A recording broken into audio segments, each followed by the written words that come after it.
Cricket ಲೋಕ ಅಂದ್ರೆ ಅಲ್ಲಿ ಹಣ, ಹೆಸರು, ಗ್ಲಾಮರ್ ಎಲ್ಲವೂ ಇರುತ್ತೆ. ಅದರಲ್ಲೂ ಟೀಮ್ ಇಂಡಿಯಾ ಪ್ರೀಮಿಯರ್ ಲೀಗ್ ಅಥವಾ IPL ಅಂದ್ರೆ ಅದು ಕ್ರಿಕೆಟ್ ಜಗತ್ತಿಗೆ ಕುಬೇರನ ಪಟ್ಟಿದ್ದಂತ. ಪ್ರತಿಯೊಬ್ಬ ಆಟಗಾರನು ಅಲ್ಲಿ ಆಡಬೇಕು, ಕೋಟಿ ಕೋಟಿ ಹಣ ಸಂಪಾದಿಸಬೇಕು ಅಂತ ಕನಸು ಕಾಣ್ತಾರೆ. ಆದ್ರೆ ಇತ್ತೀಚೆಗೆ ಕ್ರಿಕೆಟ್ ಮೈದಾನದಲ್ಲಿ ಒಂದು ದೊಡ್ಡ ಬದಲಾವಣೆ ಗಾಳಿ ಬೀಸ್ತಾ ಇದೆ. ಯಾವ ಆಟಗಾರರು IPL ಅಲ್ಲಿ ಮನೆ ಮಾತಾಗಿದ್ರು, ಯಾರನ್ನ ನೋಡಲು ಬೆಂಗಳೂರು, ಚೆನ್ನೈ ಸ್ಟೇಡಿಯಂ ಅಲ್ಲಿ ಜನ ಮುಗಿ ಬೀಳ್ತಾ ಇದ್ರು, ಅಂತ ಸ್ಟಾರ್ ಆಟಗಾರರು ಈಗ ಭಾರತವನ್ನು ಬಿಟ್ಟು ಗಡಿ ದಾಟಿ ಪಾಕಿಸ್ತಾನಕ್ಕೆ ಹೋಗ್ತಿದ್ದಾರೆ. ಹೌದು, ಇದು ಕೇಳಲು ಸ್ವಲ್ಪ ಆಶ್ಚರ್ಯ ಅನಿಸಿದ್ರು ಇದು ಕೈ ಸತ್ಯ. ಪಾಕಿಸ್ತಾನ ಸೂಪರ್ ಲೀಗ್ ಅಥವಾ PSL ನ 11ನೇ ಸೀಸನ್ ನಲ್ಲಿ ಭರ್ಜರಿಯ ಹರಾಜು ನಡೀತಾ ಇದೆ. ಈ ಹರಾಜಿನಲ್ಲಿ ಬರೋಬ್ಬರಿ 47 ವಿದೇಶಿ ಆಟಗಾರರು ಆಯ್ಕೆಯಾಗಿದ್ದಾರೆ. ಇದರಲ್ಲಿ ದೊಡ್ಡ ವಿಷಯ ಏನಪ್ಪಾ ಅಂದ್ರೆ, ನಮ್ಮ IPL ನಲ್ಲಿ ಸ್ಟಾರ್ ಗಳಾಗಿ ಮಿಂಚಿದ ಡೇವಾನ್ ಕಾನ್ವೆ, ಸ್ಟೀವ್ ಸ್ಮಿತ್ ಮತ್ತು ಡೇವಿಡ್ ವಾರ್ನರ್ ನಂತಹ ದಿಗ್ಗಜರು ಈಗ ಪಾಕಿಸ್ತಾನದ ತಂಡಗಳ ಜರ್ಸಿ ತೊಡಲು ರೆಡಿಯಾಗಿದ್ದಾರೆ. ಯಾಕೆ ಹೇಗಾಯ್ತು? IPL ಅಲ್ಲಿ ಇವರಿಗೆ ಬೆಲೆ ಇಲ್ವಾ ಅಥವಾ PSL ಏನಾದ್ರು ದೊಡ್ಡ ಪ್ಲಾನ್ ಮಾಡಿದ್ಯಾ? ಇವತ್ತಿನ ವಿಡಿಯೋದಲ್ಲಿ ನಾವು ಈ ಕುತೂಹಲಕಾರಿ ವಿಷಯ ಬಗ್ಗೆ ಸಂಪೂರ್ಣವಾಗಿ ತಿಳ್ಕೊಂಬರೋಣ. ಸ್ನೇಹಿತರೆ, ವೆಲ್ಕಮ್ ಬ್ಯಾಕ್ ಟು ಐಫೈ ಕನ್ನಡ ಯೂಟ್ಯೂಬ್ ಚಾನಲ್. ನಾನು ನಿಮ್ಮ ವಿಕ್ಕಿ. ನಿಮ್ಗೆಲ್ಲ ಗೊತ್ತೇ ಇದೆ, IPL ಅಥವಾ PSL ನಡುವೆ ಯಾವಾಗಲೂ ಒಂದು ಶೀತಲ ಸಮರ ನಡೀತಾ ಇರುತ್ತೆ. ಆದ್ರೆ ಈ ಬಾರಿ ಅದು ಮುಂದಿನ ಹಂತಕ್ಕೆ ಹೋಗ್ತಿದೆ. ಯಾಕೆಂದ್ರೆ ಈ ಸಲ PSL ತನ್ನ ಹರಾಜು ಪ್ರಕ್ರಿಯೆಯನ್ನೇ ಬದಲಾಯಿಸಿದೆ. ಇಷ್ಟು ದಿನ ಡ್ರಾಫ್ಟ್ ಸಿಸ್ಟಮ್ ಮೂಲಕ ಆಟಗಾರನು ಆಯ್ಕೆ ಮಾಡ್ತಿದ್ದ PSL ಈಗ IPL ಮಾದರಿಯನ್ನೇ ಓಪನ್ ಹರಾಜು ನಡೆಸಿದೆ. ಇದರ ಪರಿಣಾಮವಾಗಿ ಈಗ ದೊಡ್ಡ ದೊಡ್ಡ ಮೀನುಗಳು PSL ಬಲೆಯಲ್ಲಿ ಬಿದ್ದಿವೆ. ಈ ವಿಡಿಯೋವನ್ನ ಕೊನೆವರೆಗೂ ನೋಡಿ, ಯಾಕೆಂದ್ರೆ ಇದು ಕೇವಲ ಕ್ರಿಕೆಟ್ ಬಗ್ಗೆ ಅಷ್ಟೇ ಅಲ್ಲ, ಕ್ರಿಕೆಟ್ ಹಿಂದೆ ಅಡಗಿರೋ ಆ ಬಿಸಿನೆಸ್ ರಾಜಕೀಯ ಕೂಡ ಇದೆ. ಸ್ನೇಹಿತರೆ, ಈ ಕಥೆ ಶುರುವಾಗೋದು ಕೆಲವು ತಿಂಗಳ ಹಿಂದೆ. IPL ಮೆಗಾ ಹರಾಜು ನಡೆದಾಗ ನಮ್ಮಲ್ಲಿ ಕೆಲವೊಂದು ಶಾಕಿಂಗ್ ಬದಲಾವಣೆಗಳಾಗ್ತವೆ. ಕೆಲವು ಹಿರಿಯ ಆಟಗಾರರು ತಮ್ಮ ತಂಡಗಳನ್ನು ಕೈ ಬಿಡ್ತಾರೆ. ಉದಾಹರಣೆ, Devon convoy Chennai super Kings ತಂಡಕ್ಕೆ ಇವತ್ತು ಅದೆಷ್ಟೋ ಮ್ಯಾಚ್ ಗಳು ಗಳಿಸಿಕೊಟ್ಟಿದ್ದಾರೆ ಅನ್ನೋದು ನಮಗೆಲ್ಲ ಗೊತ್ತು. ಆದ್ರೆ ಈ ಬಾರಿ IPL ನಲ್ಲಿ ಇವರಿಗೆ ಅಷ್ಟಾಗಿ ಡಿಮ್ಯಾಂಡ್ ಇರಲಿಲ್ಲ. ಹಾಗೆ ಆಸ್ಟ್ರೇಲಿಯಾದ ಸ್ಫೋಟಕ ಬ್ಯಾಟರ್ ಡೇವಿಡ್ ವಾರ್ನರ್ ಇವರು IPL ಇತಿಹಾಸದ ಶ್ರೇಷ್ಠ ವಿದೇಶಿ ಆಟಗಾರರಲ್ಲಿ ಸನ್ ರೈಸರ್ಸ್ ಹೈದರಾಬಾದ್ ತಂಡವನ್ನು ಚಾಂಪಿಯನ್ ಮಾಡಿದ ವಾರ್ನರ್ ಕಳೆದ ಕೆಲವು ಸೀಸನ್ ಗಳಿಂದ ಫಾರ್ಮ್ ಸಮಸ್ಯೆ ಎದುರಿಸುತ್ತಿದ್ದಾರೆ.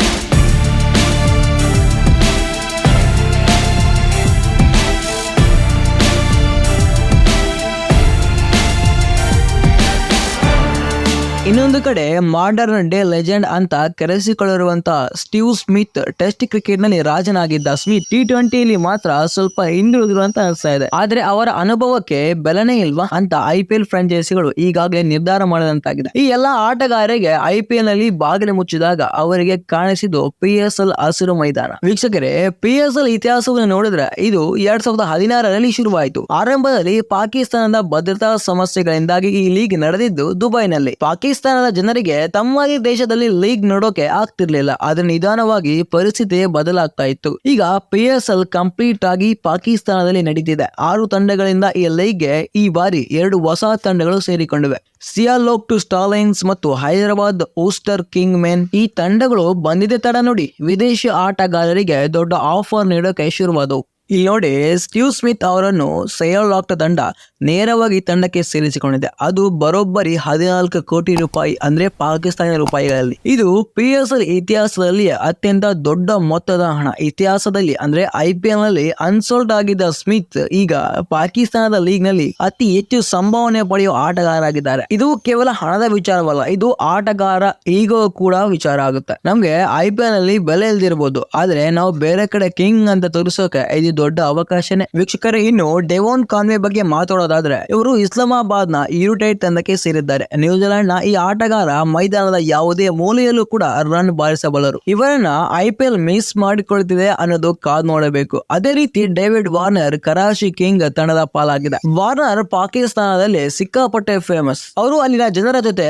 ಬೇರೆನೆ ಇರ್ತಾರೆ. ಅಂದ್ರೆ ಡ್ಯಾನ್ಸ್ ಮಾಡೋದಾಗಿರ್ಲಿ, ಅವರ ನಡವಳಿಕೆ ಆಗಿರ್ಲಿ, ಇವೆಲ್ಲ ನೋಡಿ ಪಾಕಿಸ್ತಾನಿ ಫ್ಯಾನ್ ಗಳು ದೊಡ್ಡ ಫಿದಾ ಆಗಿಬಿಟ್ಟಿದ್ದಾರೆ. ಅದಕ್ಕೆ ಕರಾಚಿ ತಂಡ ಅವರನ್ನ ಹರಾಜಿನಲ್ಲಿ ಭಾರಿ ಪೈಪೋಟಿ ನಡೆಸಿ ಖರೀದಿ ಮಾಡಿದೆ. ಆದರೆ ಈ ವಿದೇಶಿ ಆಟಗಾರರು ಪಾಕಿಸ್ತಾನಕ್ಕೆ ಹೋಗ್ತಿರೋದು ಕೇವಲ ಹಣಕ್ಕಾಗಿ ಮಾತ್ರವಾ ಅಥವಾ ಇದರ ಹಿಂದೆ ಬೇರೆ ಏನಾದರೂ ರಹಸ್ಯ ಇದೆಯಾ?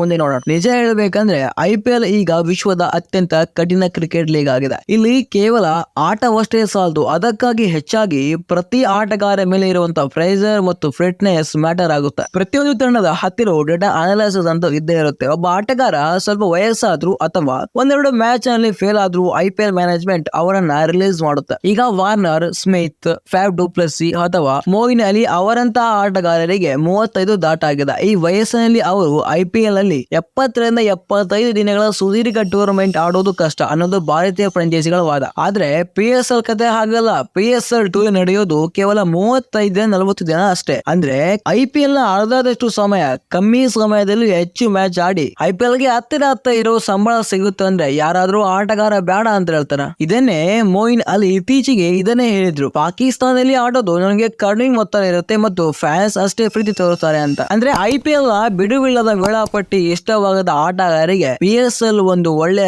ರೆಸಾರ್ಟ್ ಇದ್ದಾಗೆ. ಇನ್ನೊಂದು ಮುಖ್ಯವಾದ ವಿಷಯ ಏನಪ್ಪಾ ಅಂದ್ರೆ ಗ್ಯಾರಂಟಿ ಪ್ಲೇಯಿಂಗ್ 11. ಅಂದ್ರೆ IPL ನಲ್ಲಿ ನೀವು ಎಷ್ಟೇ ದೊಡ್ಡ ಆಟಗಾರ ಆಗಿದ್ರು ತಂಡದ ಕಾಂಬಿನೇಷನ್ ಸರಿ ಹೋಗಿದ್ರೆ ನೀವು ಬೆಂಚ್ ಚೇಂಜ್ ಮಾಡಬಹುದು. ಈ ಹಿಂದೆ ಸ್ಟೀವ್ ಸ್ಮಿತ್ ಮತ್ತು ಕೇನ್ ವಿಲಿಯಮ್ಸ್ ಅಂತ ಆಟಗಾರರು IPL ನಲ್ಲಿ ಸೀಸನ್ ಪೂರ್ತಿ ಹೊರಗೆ ಕೂಚಿರೋದು ಕೂಡ ನಾವು ನೋಡಿದ್ದೀವಿ. ಆದ್ರೆ PSL ಅಲ್ಲಿ ಇವರು ಹೋದ್ರೆ ಅವರೇ ಸ್ಟಾರ್ಗಳು. ಪ್ರತಿಯೊಂದು ಮ್ಯಾಚ್ ಅಲ್ಲೂ ಅವರಿಗೆ ಆಡೋಕೆ ಚಾನ್ಸ್ ಸಿಗುತ್ತೆ. ಒಬ್ಬ ಆಟಗಾರನಿಗೆ ಹಣಕ್ಕಿಂತ ಹೆಚ್ಚಾಗಿ ಬೇಕಾಗಿರೋದು ಮೈದಾನದಲ್ಲಿ ಸಿಗೋ ಅವಕಾಶ. ಅದನ್ನ PSL ಇವರಿಗೆ ತಟ್ಟೆಯಲ್ಲಿ ಇಟ್ಟುಕೊಡ್ತಿದೆ. PSL ಇನ್ನೊಂದು ವಿಶೇಷತೆ ಏನಪ್ಪಾ ಅಂದ್ರೆ ಅಲ್ಲಿರುವಂತಹ ಬಾಲಿಂಗ್ ಕ್ವಾಲಿಟಿ. ಇಡೀ ಕ್ರಿಕೆಟ್ ಲೋಕ ಒಪ್ಪಿಕೊಳ್ಳೋ ಸತ್ತ ಏನಂದ್ರೆ PSL ನಲ್ಲಿರೋ ಬಾಲಿಂಗ್ IPL ಗಿಂತ ಒಂದು ತೂಕ ಹೆಚ್ಚಿರುತ್ತೆ. ಪಾಕಿಸ್ತಾನದಲ್ಲಿ ಬೀದಿಗೆ ಒಬ್ಬ 140 ರಿಂದ 145 ಕಿಲೋಮೀಟರ್ ವೇಗದಲ್ಲಿ ಬಾಲಿಂಗ್ ಮಾಡೋ ಹುಡುಗರು ಸಿಗ್ತಾರೆ. ಶೈನ್ ಅಫ್ರೀದ್, ಹ್ಯಾರಿಸ್ ಕೌಫ್ ಮತ್ತು ನಜೀಮ್ ಶಾ ಅವರಂತಹ ಬಾಲರ್ಗಳ ಎದುರು ಆಡಿ ಗೆದ್ರೆ ಆ ಕಾನ್ಫಿಡೆನ್ಸ್ ಬೇರೆ ಇರುತ್ತೆ. ಅದಕ್ಕೆ ಬ್ಯಾಟರ್ಗಳು ತಮ್ಮ ಸ್ಕಿಲ್ ಟೆಸ್ಟ್ ಮಾಡೋಕೆ ಇಲ್ಲಿಗೆ ಬರಲು ಇಷ್ಟಪಡ್ತಾರೆ. ಆದ್ರೆ ಇದೆಲ್ಲದರ ಮಧ್ಯೆ ಒಂದು ದೊಡ್ಡ ರಿಸ್ಕ್ ಕೂಡ ಇದೆ. ಅದೇ ಈ ಸಲದ ಟೈಮಿಂಗ್.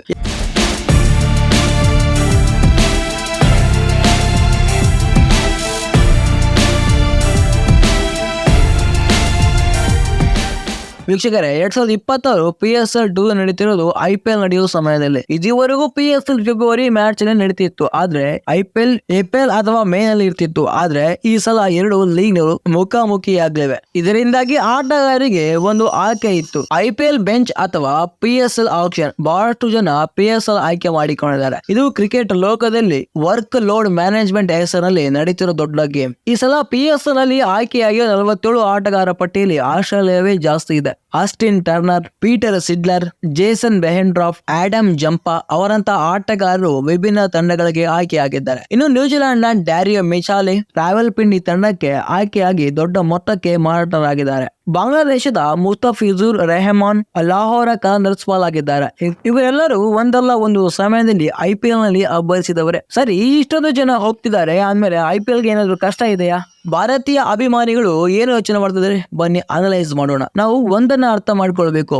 IPL ಅನ್ನೋದು ಒಂದು ಸಾಗರ. ಅಲ್ಲಿ ಒಬ್ಬರಲ್ಲದಿದ್ರೆ ಇನ್ನೊಬ್ಬ ಸ್ಟಾರ್ ಹುಟ್ಟಿಕೊಳ್ತಾರೆ. ವಾರ್ನರ್ ಮತ್ತು ಸ್ಮಿತ್ ಅಂತ ಹಿರಿಯರು ಹೋದ್ರೆ ಅವರ ಜಾಗಕ್ಕೆ ಈಗ ಹೊಸ ತಲೆಮಾರಿನ ಯುವ ಆಟಗಾರರು ಬರ್ತಾ ಇದ್ದಾರೆ. IPL ಫ್ರಾಂಚೈಸಿಗಳು ಕೂಡ ಈಗ ಲಾಂಗ್ ಟರ್ಮ್ ಇನ್ವೆಸ್ಟ್ಮೆಂಟ್ ಬಗ್ಗೆ ಯೋಚನೆ ಮಾಡ್ತಿದೆ. 20 ವರ್ಷದ ಹುಡುಗನಿಗೆ 10 ಕೋಟಿ ಕೊಡಕ್ಕೆ ರೆಡಿ ಇರೋ ತಂಡಗಳು 38 ವರ್ಷದ ಆಟಗಾರರಿಗೆ 2 ಕೋಟಿ ಕೊಡಕ್ಕೆ 10 ಬಾರಿ ಯೋಚನೆ ಮಾಡ್ತಿವೆ. ಇದನ್ನು ನಾವು ರಿಯಾಲಿಟಿ ಚೆಕ್ ಅಂತಲೇ ಕರಿಬೇಕು. ವೀಕ್ಷಕರೇ, ಪಾಕಿಸ್ತಾನದ ಲೀಗ್ ಈ ರೀತಿ ವಿದೇಶಿ ಆಟಗಾರನ ಸೆಳಿತಾ ಇರೋದು ಅವರ ಲೀಗ್ ಮಾರ್ಕೆಟಿಂಗ್ ಗೆ ತುಂಬಾ ಸಹಾಯ ಮಾಡುತ್ತೆ. ವಿಶ್ವದ ಸ್ಟಾರ್ ಆಟಗಾರರು ಅಲ್ಲಿಗೆ ಹೋದ್ರೆ ಮಾತ್ರ ಸ್ಪಾನ್ಸರ್ಗಳು ಬರ್ತಾರೆ, ಟಿವಿ ವ್ಯೂವರ್ಶಿಪ್ ಕೂಡ ಹೆಚ್ಚಾಗುತ್ತೆ. ಆದ್ರೆ ಒಂದು ವಿಷಯ ನೆನಪಿರಲಿ, IPL ನ ಬ್ರ್ಯಾಂಡ್ ವ್ಯಾಲ್ಯೂ ಮತ್ತು ಹಣಕಾಸಿನ ಮುಂದೆ PSL ಇನ್ನೂ ತುಂಬಾ ದೂರನೇ ಇದೆ. IPL ನ ಒಂದು ತಂಡದ ವ್ಯಾಲ್ಯೂ PSL ನ ಇಡೀ ಲೀಗ್ ಗಿಂತ ಹೆಚ್ಚಿರೋದು ನಮಗೆಲ್ಲ ಗೊತ್ತಿರೋ ವಿಷಯನೇ. ಆದ್ರೆ ಕ್ರಿಕೆಟ್ ಪ್ರೇಮಿಗಳಿಗೆ ಮಾತ್ರ ಇದು ಒಂದು ಒಳ್ಳೆ ವಿಷಯನೇ, ಯಾಕೆಂದ್ರೆ ಅವರಿಗೆ ಎರಡು ಕಡೆ ಕ್ವಾಲಿಟಿ ಕ್ರಿಕೆಟ್ ನೋಡೋದು ಸಿಗುತ್ತೆ. ಇತ್ತ IPL ನಲ್ಲಿ ಭಾರತೀಯ ಯುವ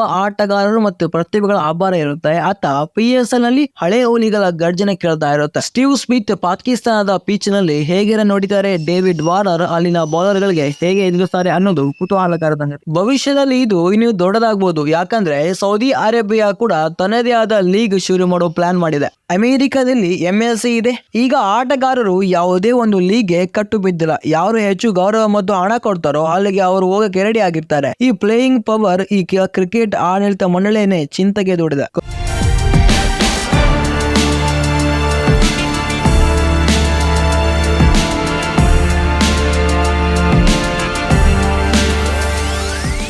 ಕೊನೆಯದಾಗಿ ಹೇಳ್ಬೇಕಾದ್ರೆ ಕ್ರಿಕೆಟ್ ಅನ್ನೋದು ಕೇವಲ ಆಟಕ್ಕಾಗಿ ಉಳಿದಿಲ್ಲ, ಅದೊಂದು ಜಾಗತಿಕ ಬಿಸಿನೆಸ್. ಆಟಗಾರರು ತಮ್ಮ ವೃತ್ತಿಯ ಕೊನೆಯ ಹಂತದಲ್ಲಿ ತಮ್ಮ ಭವಿಷ್ಯವನ್ನು ಭದ್ರ ಮಾಡಿಕೊಳ್ಳಲು ಇಂತಹ ನಿರ್ಧಾರಗಳನ್ನು ತಗೊಳ್ತಾರೆ. ಇದರಲ್ಲಿ ತಪ್ಪೇನೇ ಇಲ್ಲ. ಸ್ಟೀವ್ ಸ್ಮಿತ್, ಡೆವೋನ್ ಕಾನ್ವೆ ಮತ್ತು ಡೇವಿಡ್ ವಾರ್ನರ್ ಅವರು IPL ಅಲ್ಲಿ ಆಡ್ಲಿ, PS ಅಲ್ಲಿ ಆಡ್ಲಿ, ನಮಗೇನು, ಆಟವನ್ನು ಎಂಜಾಯ್ ಮಾಡ್ಬೇಕಷ್ಟೇ. ವೀಕ್ಷಕರೇ, ನಮ್ಮ IPL ಇವತ್ತಿಗೂ ವಿಶ್ವದ ನಂಬರ್ 1 ಲೀಗ್ ಅನ್ನೋದ್ರಲ್ಲಿ ಯಾವುದೇ ಮಾತಿಲ್ಲ. ಆದ್ರೆ ಬೇರೆ ಲೀಗ್ಗಳು ಕೂಡ ಇನ್ನಷ್ಟು ಕಾಂಪಿಟೇಷನ್ ಇರ್ತವೆ. 47 ವಿದೇಶಿ ಆಟಗಾರರು ಪಾಕಿಸ್ತಾನಕ್ಕೆ ಹೋಗ್ತಿರೋದು ಒಂದು ಸಣ್ಣ ಎಚ್ಚರಿಕೆ ಗಂಟೆ ಕೂಡ ಹೌದು. ನಾವು ಪ್ರತಿಭೆಗಳನ್ನ ಸರಿಯಾಗಿ ಬಳಸಿಕೊಳ್ತಿದ್ರೆ ಅವರು ಬೇರೆ ಕಡೆ ದಾರಿ ಹುಡ್ಕೊಳ್ತಾರೆ ಅನ್ನೋದು ಇದು ದೊಡ್ಡ ಎಕ್ಸಾಂಪಲ್. ನಿಮಗೇನ್ ಅನಿಸ್ತು? ಈ ಸ್ಟಾರ್ ಆಟಗಾರರು IPL ಬಿಟ್ಟು PSL ಆಯ್ಕೆ ಮಾಡಿಕೊಳ್ಳೋದು ಸರಿನಾ? ನೀವು ಡೇವಿಡ್ ವಾರ್ನರ್ ಮತ್ತು ಸ್ಟೀವ್ ಸ್ಮಿತ್ ಅವರ IPL ಮಿಸ್ ಮಾಡಿಕೊಳ್ತಿದ್ದೀರಾ ಅಥವಾ ಹೊಸಬರಿಗೆ ಚಾನ್ಸ್ ಸಿಗೋದು ಒಳ್ಳೇದಲ್ವಾ ಅಂತ ಅಭಿಪ್ರಾಯ ಪಡ್ತೀರಾ? ತಪ್ಪದೆ ಕಮೆಂಟ್ ಮಾಡಿ ತಿಳಿಸಿ.